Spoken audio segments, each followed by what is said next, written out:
아멘. 우리가 하나님의 뜻대로 산다는 것은 어떤 것일까요? 어제 우리 간증했던 우리 원장님이 그런 말씀을 하는 것을 들었습니다.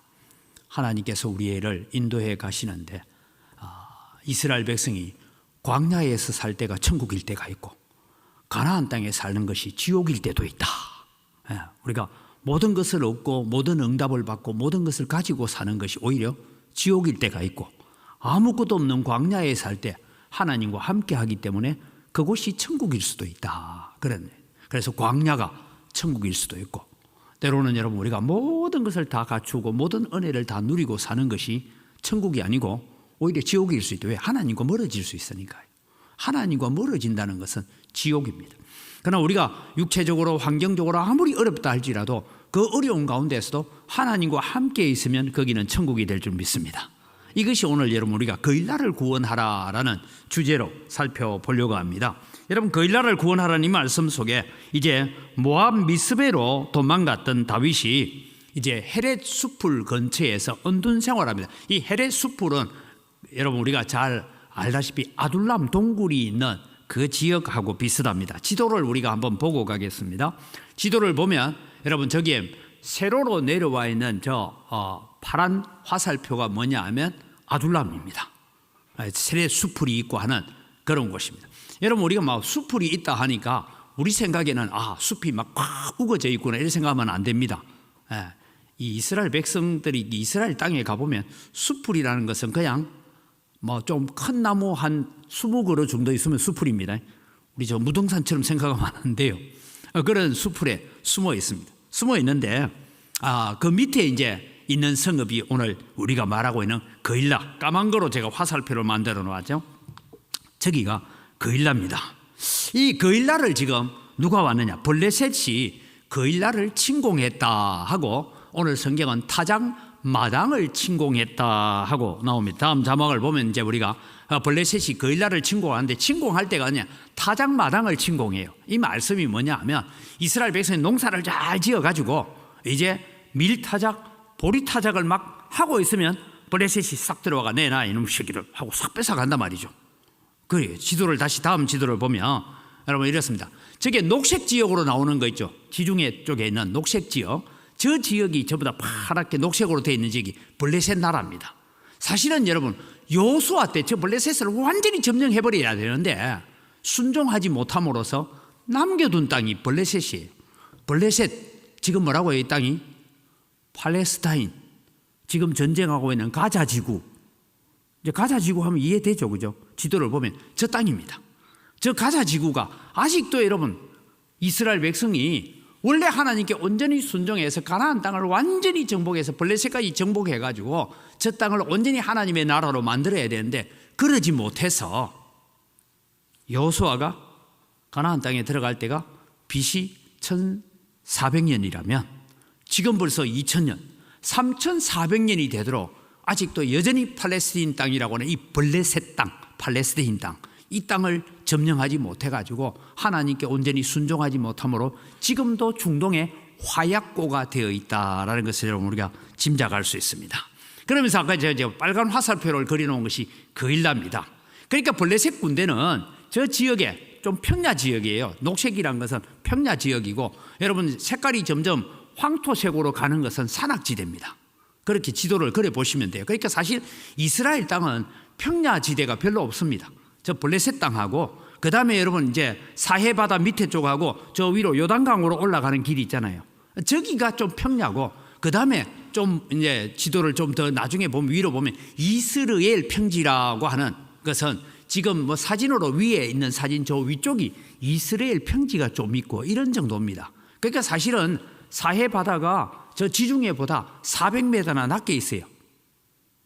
낮게 있으니까 한때는 여러분 이 사해바다를 살리자 해가지고 이스라엘에서 무슨 계획을 했냐면 지중해를 터널을 뚫어가지고 지중해 물을 사해바다로 가져오면 어떨까 하고 계획을 한번 세웠더랬습니다. 세웠는데 여러분 지중해 바닷물을 끌어오면 사해바다가 얼마나 높아져요? 해발 400m. 여러분 지금 우리 광주가 지금 여기 해발 한 150 정도밖에 안 되잖아요. 그럼 400m 높아지면 여기는 바닷물이 다 잠겨요. 예, 그런 정도죠. 그래서 이거는 이 해수면 차이를 극복을 못한다. 그래서 포기합니다. 저 위에 가는 갈릴리 호수도 자그마치 지중해 바다보다 갈릴리 호수가 더 150m 정도에서 낮게 있습니다. 그러니까 이런 골짜기가 그렇게 깊으니까 실제로 여러분 요단강을 가지고 흘러가는 지역을 보면 여름에는 무지하게 덥고, 왜냐하면 바다보다 낮잖아요. 겨울에는 그렇게 춥지는 않아요. 예. 그래서 제가 가봤는데 너무 놀라운 것은 갈릴리 호수 주변에 망고 나무를 심어 놓고요, 망고 농사를 짓더라고요. 그래서 제가 아니 해발은 우리나라하고 위도는 지금 비슷한데 여기 어떻게 망고를 심어서 하느냐 하니까 갈릴리 쪽은 그 겨울은, 왜냐하면 해수면이 여기 있고 갈릴리 호수가 여기 있으니까 그렇게 추위가 오지 않는 거예요. 그래서 우리 그렇게 안 춥습니다 하는 걸 제가 봤어요. 이제 이런 상황 속에 있는데 이 블레셋 사람들은 어떻게 하느냐, 이스라엘 백성을 딱 지켜보다가 오늘 너가 타작하는 날이지, 딱 병거를 몰고 와서 타작한 거 싹 다 뺏어가는 거예요. 그런데 지금 여러분 누가 있어야 됩니까? 사울 왕이 변방을 군대를 해놓고 경계선을 치고 블레셋을 계속해서 하나님의 명령대로 몰아내고, 그래서 이스라엘을 확장을 해서 블레셋을 완전히 전멸할 때까지 해야 되는데, 이 사울은 지금 블레셋하고 전쟁하다가 누구 잡으러 다닌다고요? 다윗 잡으러 다니느라고 적군이 오고 안 오고에 대한 전혀 관심이 없는 삶을 살고 있더라 하는 이야기입니다. 그래서 저 거일나라가 침공당한다 하는 얘기를 듣고 앞서 있었던 건 조금 위쪽에, 우리 거리로 따지면 한 10km 채 안 되는 곳에 다윗이 숨어 있는 헤레 수풀에 있었어요. 그러니까 거일나가 공격당합니다. 근데 거일나는 어느 지파 소속의 땅이냐면 유다 지파 소속의 땅입니다. 그러니까 거일나는 유다 백성들이에요. 조금 더 남쪽으로 내려오면 베들레헴이 있습니다. 그래서 유다 지파에, 자기 지파가, 다윗이 유다 지파니까 유다 지파에 속한 거일나가 침공을 당해서 타작마당에 있는 재물들을 다 빼앗긴다 하는 이야기를 듣고 이제 그런 생각을 하죠. 내가 거일나를 구해야 되냐 말아야 되나. 오늘 성경 본문에는 계속 기도하는 얘기가 나오죠. 거일나를 구하러 갈까요 말까요? 그럼 이제 다음 자막을 보면 지금 다윗의 상황이 어떠냐 하면, 오늘 성경에도 자기들끼리 한 얘기, 우리들의 생명을 부지하기도 위험한데 사울의 턱 밑 거일나까지 가서 우리가 그들을 구원해야 되느냐 하는 이야기가 지금 다윗에게 있는 고민거리입니다. 그 다음 자막을 보면 하나님께 묻습니다. 하나님의 계획이 있습니다. 하나님께서 묻는 다윗은 다르게 말하면 기도했다라는 얘기입니다. 하나님께 기도합니다. 하나님, 거일나를 가서 구원하라고 하시는데 내가 진짜 가야 됩니까? 하나님께 가라는 거예요. 아니 지금 우리가 숨어 있는 것도 지금 사울 군대에 쫓겨서 그러고 있는데 그걸 우리가 구하러 가입니까? 600명이나 되는 군사들 중에도 가면 안 됩니다 하는 사람도 있고 가야 된다는 사람도 있고 이렇게 나누어져 있는데 어떻게 하면 좋습니까? 하나님 앞에 2번, 3번 묻습니다. 특별히 아비아달이 도망오면서 제사장이 입는 에봇을 가지고 왔다. 여러분, 에봇이 우상이 아닙니다. 에봇 앞에 기도했다니까 자꾸 우리가 우상처럼 생각하는데 그것이 아니고, 다윗은 지금 하나님은 보이지 않잖아요. 보이지 않으니까 제사장이 입는 옷, 제사장이 입는 그 가운, 그 앞에 가서 하나님하고 기도하는 거예요. 어떤 분들은 에봇 앞에 기도했다니까 그 에봇이 무슨 신령한 힘을 가지고 있는 것처럼 하는 것이 아니라 에봇을 바라보면서 누구를 바라봅니까? 하나님을 바라보는 거예요. 저 에봇을 만들게 하신 하나님을 묵상하면서 하나님 앞에 기도합니다. 그러니까 하나님께서 거일나를 구원하러 가라라고 합니다. 그래서 명령에 순종하여서 거일나를 구원하는 얘기가 나옵니다. 오늘 그것으로 끝나지 않습니다. 그 다음 보면 거일나의 환경이 어떤 곳이냐 하면, 거일나라는 도시를 보면은 작은 성읍이에요. 작은 성읍인데 뒤쪽은 황무지에 소위 말해서 산으로 가로막혀 있고, 소위 그 거일나로 들어가면 막다른 골목과 같은 성입니다. 그러니까 옆 좌우로 뒤쪽으로 도망갈 수 있는 길이 없고 오직 들어가는 이 길로만 도망갈 수 있는 그 길에 갔다는 거예요. 그래서 사울이 얘기하죠. 문과 문빗장이 있는 성읍에 들어갔으니 너는 이제 도간의 든지다, 이런 얘기를 하고 있습니다. 도간의 든지가 됐습니다. 그래서 다윗이 다시 하나님 앞에 묻습니다. 이 그일라 주민들이 어떻게 할 것인가. 그래서 그일라 주민들의 배반에 대한 얘기가 나오고 있습니다. 왜냐하면 자신들의 신변이 위험해요. 지금 블레셋 군대로부터 우리 타작마당을 지켜주고 우리의 곡식을 지켜주고 재산을 지켜준 건 좋은데, 문제는 곡식 문제가 아니고 어떻게 됩니까? 자신들이 죽게 되잖아요. 자, 그 다음 장면을 볼까요? 다시 하나님께 묻습니다. 그일라 주민들이 하나님 나를 배반할 것 같습니까? 그러니까 하나님께서 배반할 거야. 여러분, 이게 무슨 기가 찬 일입니까? 그죠? 내가 생명을 걸고 와서 자기들을 건져줬는데 이 사람들이 나를 배반하겠습니까? 하나님께서 두 말도 안 하고 배반할 거야. 그럼 어떻게 해야 돼요? 빨리 토끼라. 이게 얘기하는 거예요. 여러분, 이게 정말 다윗의 입장에서는, 아니 하나님 그일라를 구원하러 가라고 할 때는 언제고 실컷 구원해 놓으니까 이 사람들이 나를 배반한다고 하고, 그것도 누굽니까? 사울왕은 베냐민 지파고 그일라 주민들은 자기와 같은 유다 지파잖아요. 그러면 싸워서 지켜줘야 되는데 배반할 거다. 그래서 원망 없이 그일라를 떠나게 됩니다. 거기에 제가 이렇게 적어봤어요. 그일라 백성들이 충분히 이해가 된다. 왜? 불과 몇 달 전에 여러분, 실로에 있는 모든 노업 땅에 있는 모든 제사장, 그 당시에 제사장으로 했던 85명이 죽고 그 가족들과 가축들과 모든 것이 다 전멸당했던 일이 있었잖아요. 그러면은 내가 떠나가야 이 그일라 주민들이 자기의 생명을 지킬 수 있겠구나 하는 마음으로 떠나는 거죠. 왜? 사울은 제사장들도 전멸시키고 제사장들도 죽이기를 아까워하지 않았던 사람인데 그일라 주민들을 그렇게 하지 않겠느냐. 그래서 하나님 앞에 묻고 또 물어서 다시 피난길을 시작하게 된다라는 것을 가르쳐 줍니다. 그러면서 그 다음에 오늘 성경은 이렇게 적고 있습니다. 여호와께서 사울의 손에 다윗을 넘겨주지 않았다. 여러분, 아마 다윗은 그일라를 구원하러 갈 때도 저쪽에 미리 보초를 내보내가 사울 왕의 블레셋 군대의 동태를 살피는 것보다 누구 동태를 살피는 게 더 중요합니까? 사울 왕의 군대가 어떻게 움직이는가, 여기에 더 관심이 촉각이 서 있습니다. 실제로 적은 블레셋 군대인데 이 사울 왕이 어떻게 움직이느냐, 이게 더 신경이 서 있는 거죠.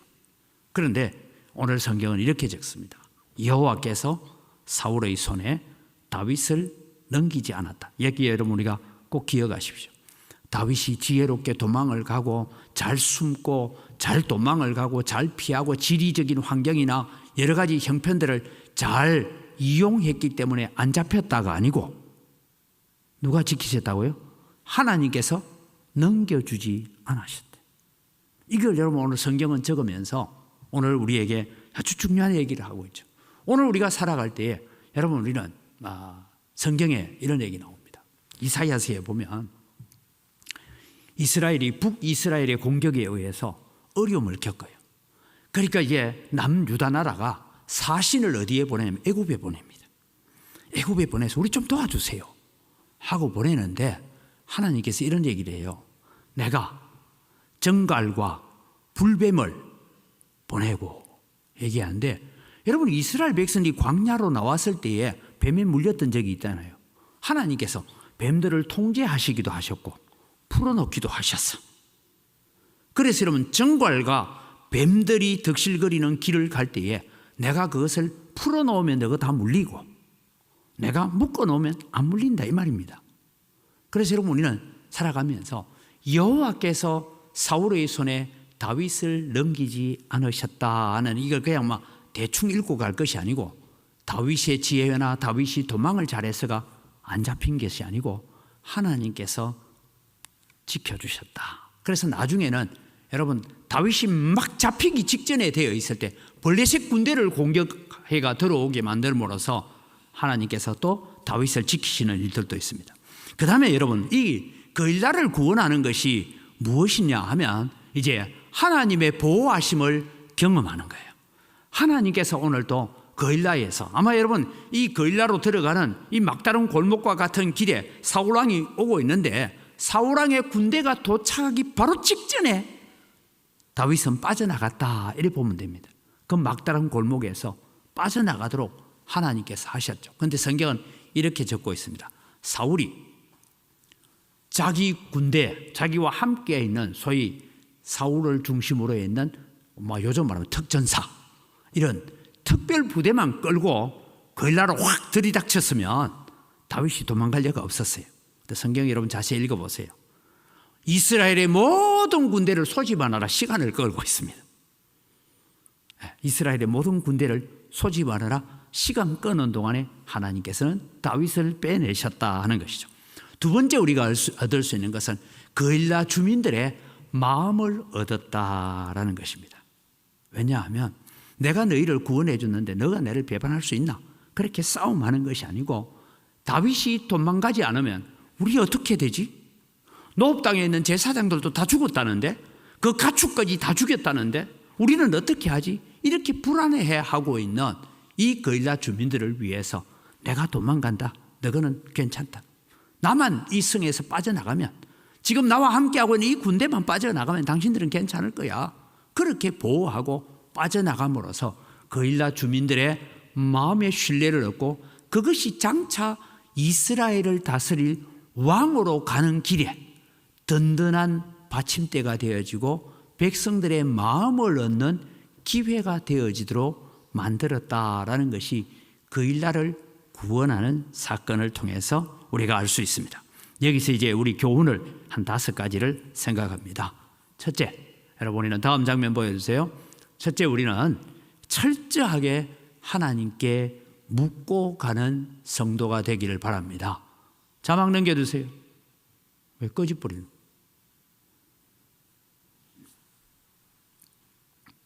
네.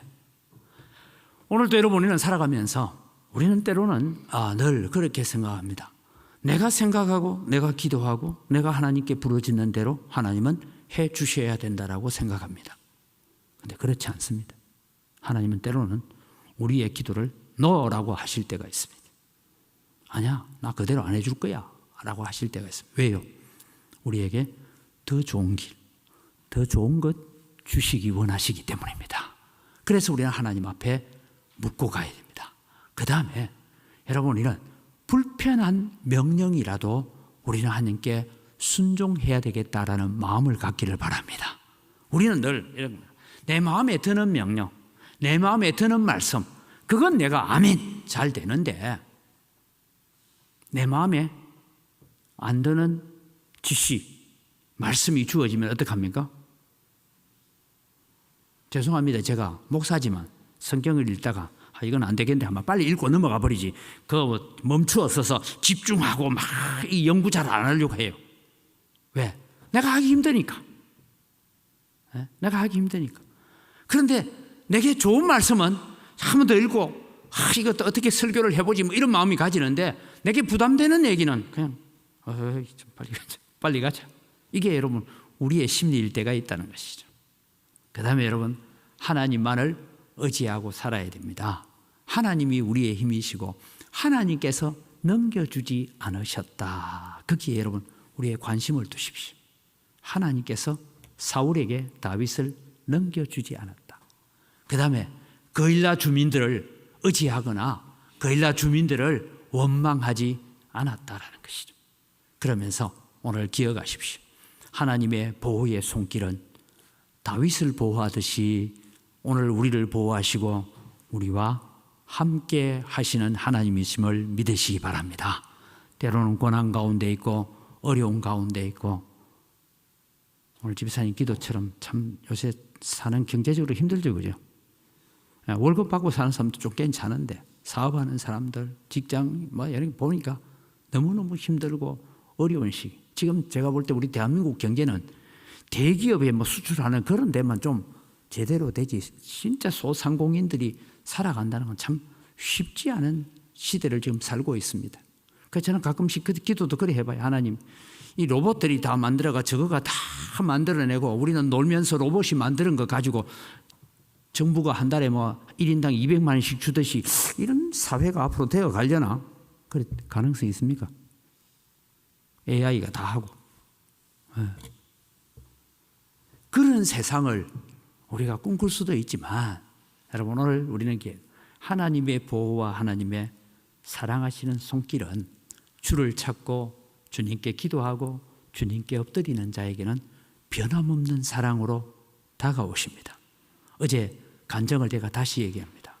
이스라엘 백성들이 광야에 살 때가 오히려 천국일 수 있고 가나안 땅에 들어와서 모든 것을 풍요롭게 살 때는 뭐가 됩니까? 사사시대가 되잖아요.